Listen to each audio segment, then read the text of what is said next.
Hello students, I am Bhanu sir. बेटा motion in one dimension के topic को आगे कंटिन्यू करते हैं। आज अपन पढ़ेंगे ग्राफ के बारे में। मोशन में जो ग्राफ्स होते हैं वो कितने टाइप्स के होते हैं और उनको कैसे स्टडी किया जाता है। तो सबसे पहले अपन स्टार्ट करते हैं डिस्प्लेसमेंट टाइम ग्राफ। सबसे पहला टॉपिक है अपना आज का ग्राफ का डिस्प्लेसमेंट टाइम ग्राफ। डिस्प्लेसमेंट का सिंबल S और टाइम का T। डिस्प्लेसमेंट टाइम ग्राफ के बारे में पढ़ेंगे। तो सबसे पहली बात, ये कितनी शेप के हो सकते हैं। देखो, पहली शेप ये सबसे नॉर्मल शेप, दूसरी बिल्कुल इसकी ऑपोजिट, दैट इज ये डाउनवर्ड आती हुई शेप। ठीक है, हर बार एक्स एक्सिस पे हमेशा टाइम को रिप्रेजेंट करेंगे और वाई एक्सिस पे डिस्प्लेसमेंट को। ठीक है, नेक्स्ट क्या रहेगा भाई, यहां टाइम, यहां डिस्प्लेसमेंट, ये कर्व ऊपर जाता हुआ है। इसी तरीके से जो कर्व है वो नीचे आता हुआ भी बन सकता है, दैट इज ये कर्व ऐसे भी बन सकता है ऊपर जाता हुआ। क्लियर, ये सारे कर्व्स जो हैं ये दोनों स्ट्रेट लाइन है, ये दोनों कर्व्ड लाइंस है। अब अगर कर्व्ड लाइंस नीचे आ रही है तो उसकी क्या वैरायटी हो सकती है, एक तो ये, ठीक है, या फिर इसके अलावा ये कर्व ऐसे भी बन सकता है।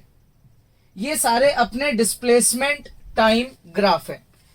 इसके अलावा डिस्प्लेसमेंट टाइम ग्राफ कुछ स्पेशल केसेस जैसे ये, ठीक है, या फिर डिस्प्लेसमेंट टाइम ग्राफ में अगर ग्राफ ऐसे बन गया तो क्या होगा, ये डिफरेंट केसेस है। अब अगर इसकी बात करें तो इसमें जो डिस्प्लेसमेंट है वो एक कांस्टेंट रेट से इंक्रीज हो रहा है, कांस्टेंट रेट से इंक्रीज हो रहा है। इसमें डिस्प्लेसमेंट कांस्टेंट रेट से डिक्रीज हो रहा है। ये दोनों स्ट्रेट लाइन ग्राफ है, बस इसमें स्ट्रेट लाइन ऊपर जा रहे हैं अपन और इसमें स्ट्रेट लाइन नीचे आ रहे हैं। ठीक है, जब भी कांस्टेंट रेट से चेंज आएगा तो अपन इन दोनों का क्या नाम बोलेंगे, अपन इनको बोलेंगे यूनिफॉर्म वेलोसिटी। क्या बोलेंगे भाई, यूनिफॉर्म वेलोसिटी। और ये सब में डिस्प्लेसमेंट और टाइम का जो ग्राफ है वो स्ट्रेट लाइन नहीं है, ठीक है, वो कर्व्ड लाइन है। तो इन सबको क्या बोला जाएगा, इन सबको बोला जाएगा नॉन यूनिफॉर्म वेलोसिटी। क्या बोला जाएगा भाई, नॉन यूनिफॉर्म वेलोसिटी। ठीक है, यूनिफॉर्म वेलोसिटी वर्ड का मतलब होता है कांस्टेंट वेलोसिटी। यूनिफॉर्म वर्ड का मतलब कांस्टेंट वेलोसिटी और नॉन यूनिफॉर्म का मतलब वेरिएबल वेलोसिटी। यूनिफॉर्म का मतलब कांस्टेंट वेलोसिटी, ठीक है, और नॉन यूनिफॉर्म का मतलब वेरिएबल वेलोसिटी। ये क्या है, ये है कि भाई टाइम तो बढ़ता जा रहा है लेकिन डिस्प्लेसमेंट उतने का उतना ही है, डिस्प्लेसमेंट में कोई चेंज नहीं आया, तो इसको बोला जाएगा जीरो वेलोसिटी। क्या बोला जाएगा भाई इसको, जीरो वेलोसिटी। बॉडी की वेलोसिटी जीरो है because there is no change in displacement. और ये क्या है, ये एक हाइपोथेटिकल सिचुएशन है, ये एक हाइपोथेटिकल सिचुएशन है जिसमें टाइम तो बढ़ ही नहीं रहा, टाइम तो कांस्टेंट है लेकिन डिस्प्लेसमेंट बढ़ता ही जा रहा है। तो ये प्रैक्टिकली कभी भी पॉसिबल नहीं होता है, बाकी चीजें पॉसिबल होती है। ठीक है, if the graph is straight line then it is uniform velocity, that is constant velocity. If the graph is a curved line, it is non-uniform velocity, that is variable velocity. तो अपने को आज की class में इन graph की study करनी है, detail study करनी है, इनके बारे में एक एक चीज समझनी है और इन पे बेस्ड कुछ क्वेश्चंस भी सॉल्व करने हैं। ठीक है, तो अब एक बार आप पॉज करो और इन सबको ढंग से कॉपी कर लो। ठीक है भाई, पॉज करो और कॉपी करो। स्टार्ट करते हैं। सबसे पहले अपन uniform velocity, that is straight line graph के साथ चालू करते हैं। Uniform velocity also known as constant velocity. ठीक है ना, तो अब अगर ग्राफ हमारा इस टाइप का बन रहा है, ये हमारे दो एक्सेस है, एक्स एक्सेस पे हमेशा टाइम, वाई एक्सेस पे डिस्प्लेसमेंट। ओरिजिन से हमने ग्राफ को चालू करा और वो स्ट्रेट लाइन ग्राफ बिल्कुल ऊपर चले गया। ठीक है, ये जो लाइन है इसने एक्स एक्सिस के साथ, पॉजिटिव एक्स एक्सिस के साथ जो एंगल बनाया है वो है थीटा।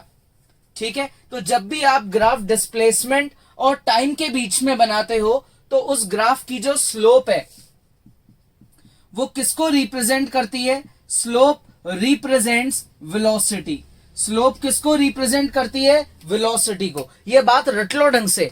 अगर ग्राफ डिस्प्लेसमेंट और टाइम के बीच में बन रहा है तो उस ग्राफ की जो स्लोप है वो वेलोसिटी को रिप्रेजेंट करती है।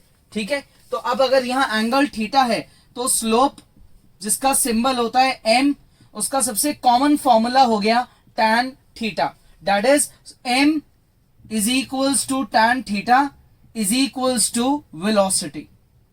ये एक सबसे बेसिक फॉर्मूला हो चुका है, लेकिन ऑब्वियसली ये फॉर्मूला कब अप्लाई होगा? जब आपको थीटा क्वेश्चन में गिवन होगा, तो आप इस फॉर्मूले से वेलोसिटी यानी कि स्लोप को फाइंड कर सकते हो। लेकिन अगर ऐसा हुआ कि आपको थीटा नहीं पता, तो फिर आप स्लोप कैसे निकालोगे? तो फिर उसके लिए कोई और लॉजिक होना चाहिए। देखो वो क्या होगा नया लॉजिक। फिर से अपन ने वही डिस्प्लेसमेंट और टाइम का ग्राफ बनाया। ग्राफ ओरिजिन से चालू हो रहा है। अपन ने ग्राफ पे दो पॉइंट्स अज्यूम करे, एक है पॉइंट ए और एक है पॉइंट बी। ए पॉइंट पे जो डिस्प्लेसमेंट है वो है S1, बी पॉइंट पे जो डिस्प्लेसमेंट है वो है S2। ए पॉइंट पे टाइम है T1 और बी पॉइंट पे जो टाइम है वो कितना है? T2। क्लियर यहां तक? इतनी बात समझ आ गई? तो अब यार यहां पे ये जो चेंज इन टाइम है वो कितना हुआ? ये change in time T2 minus T1, और ये चेंज इन डिस्प्लेसमेंट कितना हुआ? S2 minus S1। ठीक है, तो अब अगर अपन इस ग्राफ के स्लोप की बात करते हैं, किसकी? स्लोप की, तो वो कैसे होता है? स्लोप का बेसिक फॉर्मूला क्या होता है? y2 minus y1 upon x2 minus x1। यहां पे y की जगह s है और x की जगह है t, तो ये हो गया भाई हमारा S2 माइनस S1 और अपॉन में T2 minus T1। S2 minus S1 का क्या मतलब होता है? अच्छा, स्लोप का मतलब सबको पता है क्या होता है भाई? वेलोसिटी। स्लोप का मतलब वेलोसिटी। S2 माइनस S1 का क्या मतलब होता है? S2 माइनस S1 का मतलब होता है डेल्टा S, यानी कि change in velocity. T2 minus T1 का मतलब होता है delta T, that is change in time. Change in displacement, change in time को डिवाइड करने से अपने पास क्या आ जाती है? वेलोसिटी। दैट इज ये अपनी वेलोसिटी या अपन बोले स्लोप का एक और फॉर्मूला हो चुका है। तो आपके पास कितने फॉर्मूले आ गए वेलोसिटी निकालने के? दैट इज स्लोप निकालने के दो, एक तो थीटा यूज करके और एक change in displacement upon change in time का लॉजिक यूज करके। ठीक है यहां तक? अच्छा, अगर कभी मान लो दो अलग अलग ग्राफ को आपको कंपेयर करना हो, ठीक है, मान लेते हैं दो अलग अलग बॉडी है जिनका डिस्प्लेसमेंट और टाइम का ग्राफ का डिस्कशन चल रहा है। पहला ग्राफ ऐसे बना है और जो दूसरा ग्राफ है वो इस तरीके से बना। ठीक है, तो जो ये पहला वाला एंगल है ये θ1 और ये जो दूसरा वाला एंगल है ये कितना है? ये है θ2। क्लियरली दिख रहा है यार कि जो θ2 है वो θ1 से बड़ा है। इसका मतलब ये हुआ tan θ2 tan θ1 से बड़ा है। ठीक है, tan θ2 का मतलब क्या होता है? Slope. Second slope is greater than first slope, यानी कि second velocity is greater than first velocity. तो बड़ा सीधा सा लॉजिक है, अगर थीटा बढ़ता जाएगा तो वेलोसिटी भी बढ़ती जाएगी। तो यहां पे फर्स्ट बॉडी की वेलोसिटी छोटी है यानी कि कम है as compare to second body. Second body की ज्यादा वेलोसिटी है क्योंकि उसका एंगल भी ज्यादा है। थीटा बढ़ेगा तो वेलोसिटी भी बढ़ेगी। बड़ा इजी सा रिलेशन है। ठीक है, अच्छा थीटा के साथ अलग अलग क्या रिलेशंस और हो सकते हैं? देखो पॉज करके एक बार इतना तो कर लो कॉपी। अब थीटा के साथ और अलग अलग रिलेशंस की बात करते हैं। अगर थीटा 0 डिग्री है, अगर थीटा 0 डिग्री है तो इस सिचुएशन में क्या होता है? थीटा 0 डिग्री का मतलब जो अपन ने ग्राफ बनाया वो हॉरिजॉन्टल दैट इज टाइम के एक्सिस से इंटरसेक्ट ही नहीं कर रहा।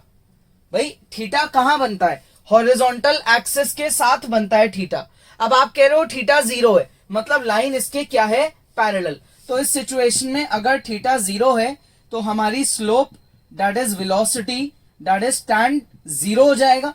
और tan 0 क्या होता है? 0। तो अगर थीटा 0 है तो वेलोसिटी भी क्या होती है? 0। That is body is at rest, क्योंकि उसकी वेलोसिटी 0 है। अच्छा, अगर थीटा हमारा बिल्कुल स्ट्रेट परपेंडिकुलर लाइन है तो थीटा क्या बोला जाएगा, 90। तो अब इस सिचुएशन में अगर बात करें कि भाई अगर थीटा 90 है तो जो वेलोसिटी है वो होगी tan 90 के बराबर, और tan 90 क्या होता है, infinity, that is not defined. तो पॉसिबल ही नहीं है, किसी भी ऑब्जेक्ट की वेलोसिटी इनफाइनाइट नहीं हो सकती, hence the situation is not possible. अच्छा, अगर थीटा 0 हो गया, 90 हो गया, अब अगर थीटा 90 से छोटा है, दैट इज एक्यूट है, थीटा 90 से छोटा है, दैट इज एक्यूट है, तो उस सिचुएशन में क्या होगा भाई, ये हमने ग्राफ बना दिया, ये हमारा थीटा है, थीटा इज लेस देन 90, इसका मतलब ये हुआ कि tan थीटा जो है वो है positive, tan theta is positive. अगर tan थीटा पॉजिटिव है तो इसका मतलब जो वेलोसिटी है वो भी क्या है, पॉजिटिव है, वेलोसिटी भी क्या है, positive. So a body is moving with a positive velocity अगर उसके डिस्प्लेसमेंट टाइम ग्राफ की जो स्लोप है वो पॉजिटिव है तो, और वो कब होगा, जब उसके ग्राफ का थीटा 90 से छोटा होगा। क्लियर। नेक्स्ट, अगर ग्राफ इस तरीके से बन रहा है तो ऐसी सिचुएशन में जो हमारा थीटा है वो दिख रहा है ना 90 से बड़ा है, दैट इज जो थीटा है यहाँ पे वो ऑब्ट्यूज है। ये केस है कि जो हमारा थीटा है वो क्या है, एक्यूट, और ये केस है कि हमारा जो थीटा है वो क्या है, ऑब्ट्यूज। यहाँ पे थीटा एक्यूट है और यहाँ पे थीटा क्या है, ऑब्ट्यूज है। ऑब्ट्यूज का मतलब थीटा इज ग्रेटर देन 90, यानी कि सेकेंड क्वाड्रेंट में tan थीटा ट्रिग्नोमेट्रिक फंक्शन क्या होता है, नेगेटिव। इसका मतलब बॉडी की वेलोसिटी भी क्या हुई, negative. So a body is moving with negative velocity if the theta is greater than 90। तो ये थीटा के अलग अलग लॉजिक हो गए। तो देखो, आपने ग्राफ से वेलोसिटी को अलग अलग तरीके से समझना चालू कर दिया, थीटा का यूज लेके भी और change in displacement upon change in time का यूज लेके भी। अभी तक अपन बात सिर्फ किसकी कर रहे हैं, स्ट्रेट लाइन ग्राफ की, जिसमें आप यूनिफॉर्म वेलोसिटी मानते हो, चाहे वेलोसिटी इंक्रीज हो या डिक्रीज हो, मतलब वेलोसिटी इज कांस्टेंट, डिस्प्लेसमेंट या तो टाइम के साथ क्या है, फिक्स है, या इंक्रीज हो रहा है या डिक्रीज हो रहा है, ठीक है ना। वेलोसिटी क्या है, कांस्टेंट है, क्योंकि हमारा ग्राफ क्या है, स्ट्रेट लाइन ग्राफ है। तो दो तरीके के ग्राफ होते हैं डिस्प्लेसमेंट टाइम में, या तो स्ट्रेट लाइन ग्राफ या फिर कर्व्ड लाइन ग्राफ।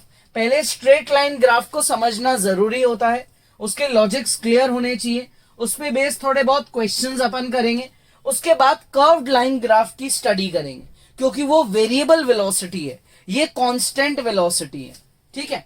तो इसमें बेस देखो, कुछ क्वेश्चंस करते हैं। क्वेश्चन नंबर 1, मान लो आपको एक ग्राफ गिवन है जिसका हॉरिजॉन्टल एक्सिस ऑब्वियसली टाइम होता है, वर्टिकल एक्सिस डिस्प्लेसमेंट होता है। ग्राफ चालू हुआ ओरिजिन से इधर गया, फिर इधर गया और फिर नीचे आ गया। ये ग्राफ है ओ, ए, बी और सी, ठीक है। ये हमारा ग्राफ बन गया। यहां से ये लाइन सीधी चली गई, ये लाइन नीचे आ गई और ये लाइन भी नीचे आ गई। क्लियर यहां तक। तो ये पॉइंट हो गया 2, ये पॉइंट है 4, ये पॉइंट है हमारा 6, ये सामने है हमारा कितना भाई, 10, ठीक है। अब हमको क्या करना है, हमको यहाँ पे बोला गया, या थोड़ी सी वैल्यूज को बढ़ाते हैं, यहाँ पे एक काम करते हैं 5, 10, 15 लिखते हैं और यहाँ पे लिख देते हैं अपन जैसे 50। यहाँ यूनिट है मीटर पर सेकेंड, ठीक है, और यहाँ टाइम की यूनिट है सेकेंड। तो ये हमारा क्या है, ग्राफ बन गया। अब क्वेश्चन ये है कि आपको हर ग्राफ के फेज की वेलोसिटी निकालनी है, ओ से ए, ठीक है, फिर ए से बी और फिर बी से सी। 3 फेजेस हैं, तीनों की वेलोसिटी फाइंड करनी है। तो अब यहां पे अगर वेलोसिटी ओ ए की बात करी जाएगी तो वो होगा change in displacement upon change in time. Displacement है 50, पुराना डिस्प्लेसमेंट था 0, टाइम है 5, पुराना टाइम था 0। 50 अपॉन 5 दैट इज हमारी जो वेलोसिटी है वो कितनी हो गई, 10 मीटर पर सेकेंड। क्या हो गई भाई वेलोसिटी, 10 मीटर पर सेकेंड। अब अगर वेलोसिटी ए बी की बात करी जाए, change in displacement change in time, तो ए पे डिस्प्लेसमेंट कितना है, डिस्प्लेसमेंट की यूनिट मीटर होती है भाई। ए पे डिस्प्लेसमेंट है मीटर 50 और बी पे भी डिस्प्लेसमेंट है 50, तो 50 माइनस 50। ए पे टाइम कितना है 5, बी पे टाइम कितना है 10, 10 माइनस 5, ये हो गया 0/5 which is 0 metre per second. इस सिचुएशन में बॉडी की वेलोसिटी 0 है, यानी कि देयर इज नो डिस्प्लेसमेंट। अगर बात करें बी से सी की, तो वही change in displacement upon change in time. नया डिस्प्लेसमेंट है 0, यहां पे डिस्प्लेसमेंट क्या है 0।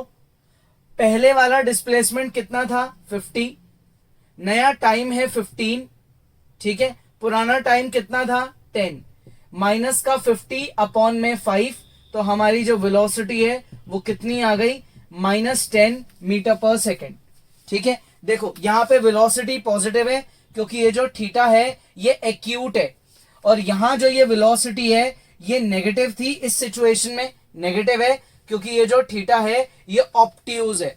क्लियर हो गया, पुराना लॉजिक अपने आप ही वेरीफाई।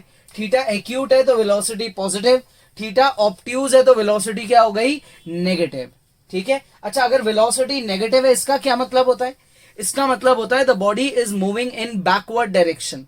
बॉडी जिस डायरेक्शन में जा रही थी जब तक वेलोसिटी पॉजिटिव थी, अगर वेलोसिटी नेगेटिव हो गई तो बॉडी वापस से पीछे यानी कि रिवर्स आने लग गई, ठीक है। तो पॉज करो और एक बार इस क्वेश्चन को ढंग से कॉपी करो, बहुत बेसिक क्वेश्चन है।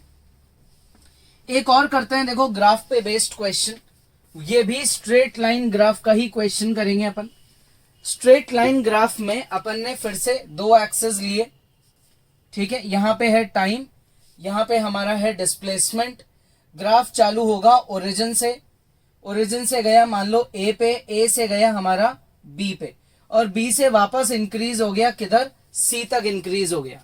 यहां पे जो टाइम है वो है 2, यहां पे जो टाइम है ये है 4, यहां पे टाइम है 6, ठीक है। ये है हमारा 10 और ये हमारा कितना है 15। यहां यूनिट है मीटर और यहां है सेकंड। अब आपको सारे फेजेस की वेलोसिटी निकालनी है, बहुत इजी है, पॉज करके आप खुद से भी ट्राई कर सकते हो। बेसिक क्वेश्चन है, velocity O A, change in displacement upon change in time. Change in displacement is 10 minus 0, change in time is 2 minus 0। Velocity का आंसर हो गया 5 मीटर पर सेकेंड। वेलोसिटी ए से बी, ए पे डिस्प्लेसमेंट 10, बी पे भी 10, तो change in displacement 10 minus 10, change in time 4 minus 2, 0/2, velocity is 0 metre per second, ठीक है। नेक्स्ट है वेलोसिटी बी से सी, बी से सी की वेलोसिटी तो बी पे थी 10, सी पे है 15, 15 माइनस 10, बी पे है टाइम 4 और सी पे है 6, 6 माइनस 4, तो ये हो गया 5/2, that is 2.5 metre per second, है ना। बहुत बेसिक तरीके से अपन हर फेज की क्या निकाल सकते हैं velocity by using a very easy logic, that is change in displacement upon change in time, ठीक है। तो ये था अपना सेकंड क्वेश्चन। पॉज करो और एक बार इसको खुद से ट्राई कर लो फटाफट, बहुत इजी है। अब बात करते हैं एक और थोड़े अच्छे क्वेश्चन की। इसमें भी स्ट्रेट लाइन ग्राफ ही है, लेकिन इस बार मैं आपको वेलोसिटी निकालने को नहीं दूंगा। इस बार मैं आपको ये बोलूंगा कि यार आपको डिस्प्लेसमेंट टाइम ग्राफ गिवन है, इसका जो करस्पॉन्डिंग वेलोसिटी टाइम ग्राफ हो वो आप मुझे निकाल के बताओ। जैसे मान लो जो ग्राफ है वो इस तरीके से बन रहा है, बस इतना सा ग्राफ है छोटा सा, ठीक है। ये इसका डिस्प्लेसमेंट टाइम एक्सेस हो गया। यहां पे जो टाइम है मान लेते हैं ये है 4, ठीक है, और ये जो डिस्प्लेसमेंट है यहाँ पे ये है 20, ये है मीटर और ये है सेकंड। अब क्वेश्चन ये है कि आपको डिस्प्लेसमेंट और टाइम के एक्सेस का ग्राफ गिवन है, वेलोसिटी और टाइम का ग्राफ बनाओ, इसका करस्पॉन्डिंग वेलोसिटी टाइम ग्राफ बनाओ। कैसे बनाए? तो यार सबसे पहले वेलोसिटी फाइंड करते हैं। वेलोसिटी होती है change in displacement change in time. A point पे डिस्प्लेसमेंट 20 है, यहां पे डिस्प्लेसमेंट है 0, ए पॉइंट पे टाइम है 4, फिर टाइम है 0, तो ये हो गया 20/4, वेलोसिटी है 5 मीटर पर सेकेंड। अब क्योंकि ये स्ट्रेट लाइन ग्राफ है, कौन सा ग्राफ है भाई, स्ट्रेट लाइन ग्राफ, तो इसको क्या बोला जाता है, इसको बोला जाता है uniform that is constant velocity. क्या बोला जाता है, uniform that is constant velocity. ठीक है, यहां तक आ गया समझ में, क्या बोला जाता है भाई, uniform that is constant velocity. तो velocity is constant which is 5, तो इसका करस्पॉन्डिंग ग्राफ ऐसा बनेगा, बहुत इजी है। यहां v आ गया, यूनिट हो गई मीटर पर सेकेंड, ठीक है, यहां यूनिट हो गई सेकेंड, यहां से बिल्कुल स्ट्रेट लाइन ग्राफ बनेगा, किस पॉइंट से, 5 के पॉइंट से। वेलोसिटी इज कांस्टेंट, टाइम बढ़ता जा रहा है लेकिन वेलोसिटी 5 की 5 चल रही है। ये डिस्प्लेसमेंट टाइम ग्राफ है और ये इसका करस्पॉन्डिंग वेलोसिटी टाइम ग्राफ है। क्लियर। अब इसमें एक और चेंज अगर करें अपन, क्वेश्चन नंबर 4, इस बार ग्राफ को है ना एक काम करते हैं, स्ट्रेट लाइन तो रखते हैं लेकिन इंक्रीज होने की जगह डिक्रीजिंग ग्राफ बना देते हैं, ऐसे। ये डिक्रीजिंग ग्राफ है, टाइम को चेंज कर देते हैं 5। ठीक है, तो अब अगर ये डिक्रीजिंग स्ट्रेट लाइन ग्राफ है तो इसकी वेलोसिटी क्या होगी, ग्राफ चालू हुआ ए पॉइंट से, गया बी पॉइंट पे, यानी कि A is the initial point, B is the final point. ठीक है, फाइनल पॉइंट पे क्या वेलोसिटी है, 0, इनिशियल पे क्या है 20, फाइनल पे टाइम कितना है 5, इनिशियल पे टाइम कितना है 0, -20/5, वेलोसिटी कितनी आई, -4 मीटर पर सेकेंड। इसका करस्पॉन्डिंग वेलोसिटी टाइम ग्राफ कैसे बनेगा, इस बार आप ऊपर नहीं जाओगे, इस बार आप नीचे आ जाओगे। वेलोसिटी इज नेगेटिव, -4 से बिल्कुल स्ट्रेट लाइन बना दो, यानी कि टाइम तो बढ़ता जा रहा है लेकिन हमारी जो वेलोसिटी है वो फिक्स है, कितनी, -4 मीटर पर सेकेंड। इस कांस्टेंट वेलोसिटी से हमारी बॉडी ट्रैवल कर रही है, क्योंकि जो डिस्प्लेसमेंट है वो टाइम के साथ डिक्रीज हो रहा है, डिस्प्लेसमेंट टाइम के साथ डिक्रीज हो रहा है, इसलिए वेलोसिटी नेगेटिव है। डिस्प्लेसमेंट अगर टाइम के साथ इंक्रीज होता तो वेलोसिटी क्या है, पॉजिटिव है। ठीक है, तो ये बड़ा ही इजी सा डिस्कशन था, किस पे based, straight line displacement time graph. ठीक है ना, एक बार पॉज करो और इसको ढंग से खुद कॉपी करो। ठीक है भाई, तो आज की क्लास में अपन ने क्या पढ़ा, डिस्प्लेसमेंट टाइम ग्राफ का पहला फेज दैट इज यूनिफॉर्म यानी कि कांस्टेंट वेलोसिटी। बहुत इजी है आज का टॉपिक, कोई डाउट है आप वीडियो दोबारा देख सकते हो। नेक्स्ट क्लास में अपन पढ़ेंगे डिस्प्लेसमेंट टाइम ग्राफ का दूसरा phase which is non uniform यानी कि वेरिएबल वेलोसिटी। ठीक है ना, वो काफी इंपॉर्टेंट है, तो नोट्स बनाते रहो, पढ़ाई करते रहो, क्वेश्चंस खुद सॉल्व करो, कॉपी मत करो। ठीक है, नेक्स्ट क्लास में आगे पढ़ेंगे।